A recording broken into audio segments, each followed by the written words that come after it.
పవర్లో ఉన్నప్పుడు కనుక నువ్వు ఏమీ అనకుండా లేదు పవర్లో ఉన్నప్పుడే నేను రాజకీయాలు వదిలేస్తున్నానంటే ఒక అర్థం ఉంది. కానీ పవర్లో దిగిపోయిన తర్వాత ఎట్లా మాట్లాడతావు? అది పవర్లో లేవు కాబట్టి అంటున్నావు నువ్వు. అంతే కదా, పవర్లో ఉంటే మాట అనేవాడు కాదు కదా బేసిక్గా. అంటే భయంతో, అది కూడా ఈ రెడ్ బుక్ రాజ్యాంగం అన్నారు కాబట్టి పోలీసులు అరెస్టులు కేసులు నడుస్తున్నాయి కాబట్టి ఆ మాట అన్నాడు ఆయన. అదే లేకపోయి ఉంటే ఇప్పుడు కూడా తిట్టేవాడు. కేసులు ఉండవు పోలీసులు ఉండరు అనుకుంటే గనక ఏం అవ్వదు అనుకుంటే ఎప్పటికి కూడా అమ్మల నక్కలు తిట్టేవాళ్ళు బోల్డ్ అంతమంది ఉన్నారు. ఆ భయపెట్టడం అన్నది కరెక్టే ఒక ఆస్పెక్ట్లో.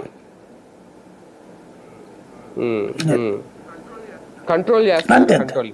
కానీ ఒక్కటిసారి గతంలో కూడా జగన్మోహన్ రెడ్డి గారి హయాంలో ఈ స్థాయి అరెస్టులు జరిగినాయి. ఇదే పోసాని ఒక టీవీ ఛానల్లో లైవ్లో కూర్చొని అక్కడ యాంకర్ స్థానంలో ఉన్న వ్యక్తి ఎంతకన్నా దారుణమైన బూతు పదాలు వాడినా తర్వాత ఏదో చిన్న చిన్న కేసులే పెట్టారు తప్ప ఈ స్థాయిలో అరెస్టులు చేయడాలు అయ్యి జరగలేదు.